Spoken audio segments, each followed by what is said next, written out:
Jesus now said, regardless of what I can commend you for, yes, there is a problem in your midst. There is a woman who calls herself, now here is the big thing. She calls herself She calls a prophetess. herself. It wasn't that the leaders of the church called her. She arrogated to herself. I call her a self-styled prophetess. Prophetess. Wow, wow, wow. She called. Now, the Bible is so accurate, isn't it? She called herself. That is the beginning of the problem.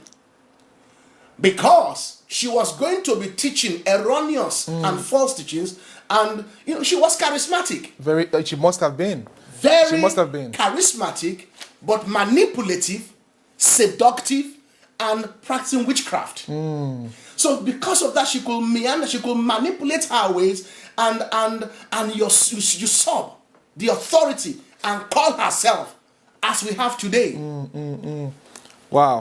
And that's where the beginning, which also means she couldn't submit to the leadership of the church.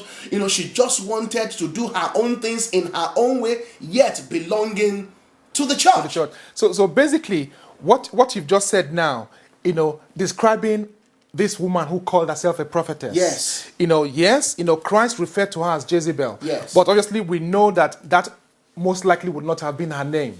Certainly not. Yes. So Christ referred to her as Jezebel. Yes. You are saying she was usurping authority. Correct. She was domineering. Very domineering. Conniving. Very seductive. Manipulative. Yes, sir. Controlling. Absolutely. Wow. Even as we were preparing for this, yes. Would you believe many years ago, yes, there was a church I belonged to. Okay. And some of the things that happened at that church came to mind, even as I was preparing for this. Okay. There was a lady in that church as of then, who basically seemed to have exhibited most of the characteristics you've just mentioned now. Wow. And I'll tell you what happened. Whenever, she had issues with the pastor, guess what she would do? She would do anything to bring the church to a standstill. She would do anything to bring the church, as it were, maybe the pastor, almost as it were, to bring him to his knees. She had a couple of children in the church. Yeah. And her children, basically occupied a lot of prominent positions or vital positions. For instance, she had a couple of her children in the choir. Okay.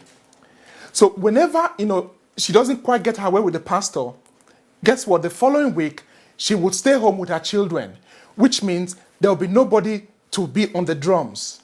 There'll be nobody to be on the keyboard, on the guitar.